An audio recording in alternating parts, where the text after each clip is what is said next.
जब भी आप सिनेमा हॉल में मूवी देखकर आते हो, उस दौरान कितनी कंपनियों की प्रोडक्ट और सर्विसेज का उपयोग करते हो। मूवी टिकट बनाने का कागज, मूवी टिकट नंबर जनरेट करने का सॉफ्टवेयर, प्रिंट करने वाला प्रिंटर, सिनेमा हॉल बिल्डिंग की construction company, interior designer company, sofa chair बनाने वाली कंपनी, चेयर का कपड़ा, डनलॉप और लोहे की फ्रेम की कंपनी अलग, सिनेमा के पर्दे की कंपनी अलग, उसके बाद मूवी प्रोजेक्टर की कंपनी, साउंड सिस्टम की कंपनी, स्पीकर बनाने वाली कंपनी, ये सब अलग अलग कंपनियाँ। उसके अलावा सिनेमा में लाइट बल्ब की कंपनी, पूरी फिल्म में तो डायरेक्टर से लेकर न जाने कितने कलाकारों ने अनगिनत प्रोडक्ट्स का उपयोग किया होगा।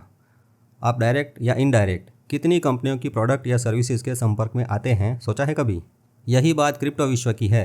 एक धारणा करते हैं, ये सभी कंपनियों को ब्लॉकचेन के प्रोजेक्ट के स्वरूप में देखें और प्रोडक्ट सर्विसेज को क्रिप्टो के स्वरूप में देखें तो ये सोचना थोड़ा आसान लगेगा कि सभी प्रोजेक्ट एक दूसरे से जुड़े हुए होते हैं। अगर वो सब मिलकर सिनेमा हॉल बनाते हैं तो वहाँ क्रिप्टो प्रोडक्ट और सर्विसेज के स्वरूप में हम सब के उपयोग में आते हैं। सोचो, उसी प्रकार कुछ क्रिप्टो प्रोजेक्ट्स मिलकर बड़ी क्रूज शिप बनाते हैं तो उसके ग्रुप्स अलग होते हैं। एक और उदाहरण है हवाई जहाज। हवाई जहाज में एक बार सफ़र करते हैं तो भी आप अलग अलग कितनी कंपनियों की प्रोडक्ट के संपर्क में आते हैं। मित्रों, ये कथा करके आपको कहना यह चाहते हैं कि कोई एक ब्लॉकचेन या क्रिप्टो प्रोजेक्ट पूरे विश्व को, सभी देशों की अर्थव्यवस्थाओं की ज़रूरतों को पूरा नहीं कर सकता। कोई एक क्रिप्टो की टीम इतना सक्षम नहीं है कि वो सब कुछ बना सकें। आगे जो सिनेमा हॉल का उदाहरण देखा उसको ध्यान में रखकर सोचें तो क्या कोई एक टीम वो सभी चीज़, वस्तु और सर्विसेज बना सकती है क्या? मतलब मूवी टिकट का कागज़ बनाए, टिकट प्रिंट करे, सिनेमा हॉल की चेयर बनाए, मूवी भी बनाए और साउंड सिस्टम भी बनाए। भाई 500 डेवलपर की एक टीम अपनी पूरी ज़िंदगी में भी ये सब नहीं बना सकती। उम्मीद है आप समझ रहे हैं कि कोई एक ब्लॉकचेन या एक क्रिप्टो प्रोजेक्ट ही दुनिया को नहीं चला सकता। इसलिए क्रिप्टो के कई असंख्य प्रोजेक्ट बनते हैं। सबकी इकोसिस्टम अलग अलग होती है। उन सभी डीएप्स की लेयर 2 और लेयर 3 पर बने हुए सभी क्रिप्टो टोकन्स की अलग अलग उपयोगिताएं होती है। एक टीम सब कुछ करने जाएगी तो पहुंच नहीं पाएगी। मित्रों, यहाँ सब कुछ का मतलब है कि रियल वर्ल्ड एसेट, उसकी विविधता और उसका टोकनाइजेशन।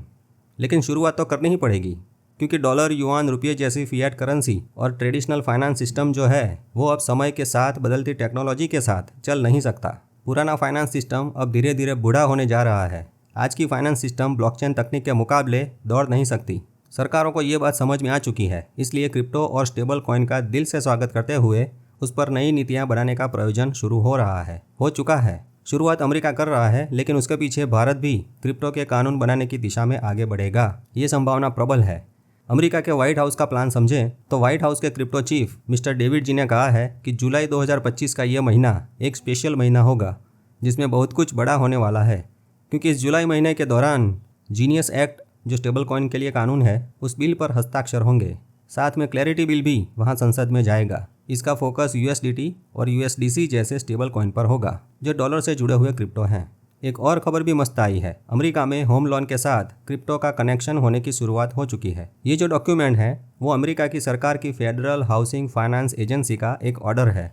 इस ऑर्डर से पहले क्रिप्टो करेंसी को लोन के रिस्क चेकअप में शामिल नहीं किया जाता था। जिनको होम लोन लेना हो तो उसके पहले लोग अपने क्रिप्टो को, जो संपत्ति के स्वरूप में दिखाते थे, उनको डॉलर में बदलना पड़ता था। उसके बाद ही होम लोन प्रोसेस होता था। अब हाउसिंग फाइनेंस एजेंसी का एक ऑर्डर आ चुका है जिसमें लिखा है कि क्रिप्टो करेंसी को भी लोन रिस्क की गणना में शामिल करो, ताकि कंपनियों के पास रिजर्व में ज़्यादा पैसे रहें और लोन सही से मैनेज हो सके।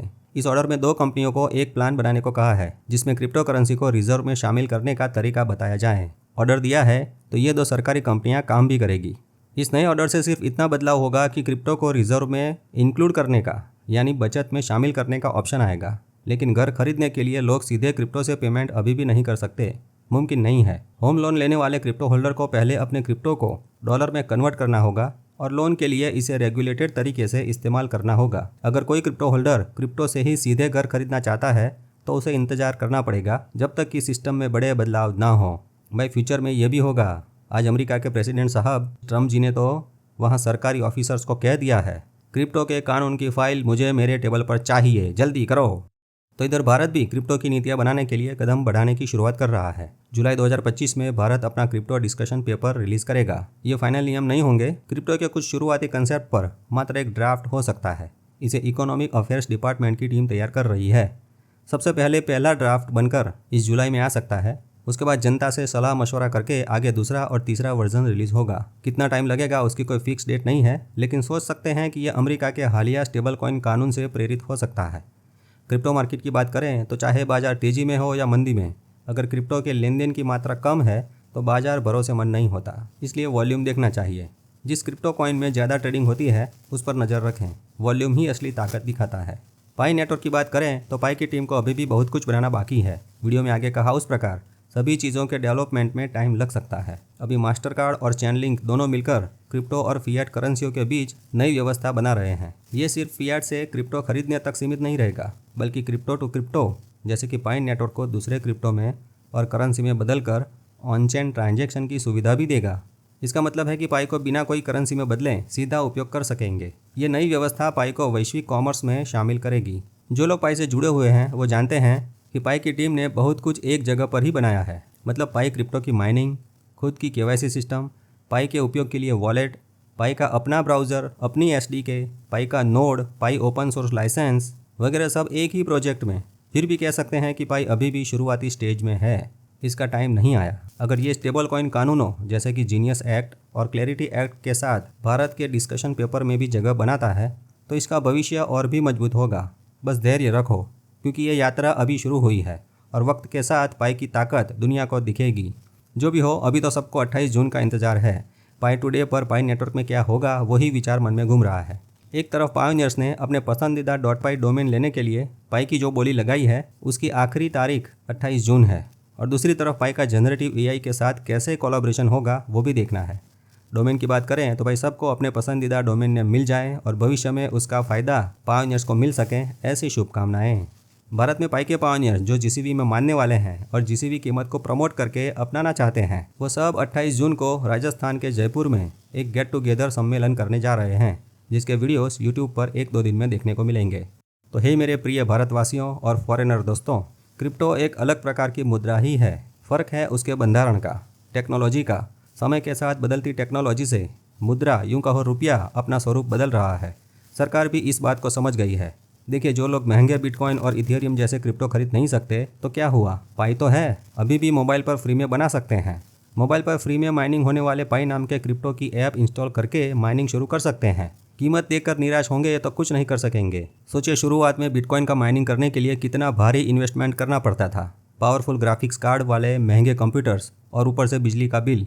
अब सोचो, जिन्होंने बिटकॉइन की शुरुआती कीमत को देखकर माइनिंग करना ही मुनासिब नहीं समझा था, वो बिटकॉइन नहीं बना सके। आज बिटकॉइन की कीमत को देख सकते हैं। अब यहाँ पाई तो फ्री में बनते हैं, रोज़ मोबाइल में एक क्लिक भी नहीं होता। बस कीमत देखकर बहुत लोग निराश हो गए हैं। जिनको लगता है पाई में दम नहीं, वो लोग उनके जो भी पसंदीदा ब्लॉकचेन प्रोजेक्ट है और जिसके बारे में आपको जानकारी है, जो आपके मन को सही लगता है, वो क्रिप्टो को पकड़ सकते हैं। जिस क्रिप्टो प्रोजेक्ट से, चाहे वो DeFi हो, डिपिन हो, DeSci हो या AI हो, कोई भी हो, उस प्रोजेक्ट से भविष्य में आपको कुछ फ़ायदा होने की संभावना लगती है तो शांत मन से, धैर्य से उसका माइनिंग शुरू कर सकते हैं। परंतु हाँ, ऐसे प्रोजेक्ट ढूंढे जिसमें कोई ज़्यादा बहुत बड़ा इन्वेस्टमेंट ना हो, क्योंकि बहुत लोग क्रिप्टो के नाम पर इन्वेस्टमेंट करवाते हैं और बाद में आपकी मेहनत की कमाई डूब जाती है। तो मेहनत की कमाई ना डूबे और भविष्य उज्जवल बने, उसके लिए हर रोज़ नया नया जानते रहें और मस्त रहें। मेटा मित्र से जुड़े रहें। मेरा मित्र मेटा मित्र। जय हिंद, जय भारत।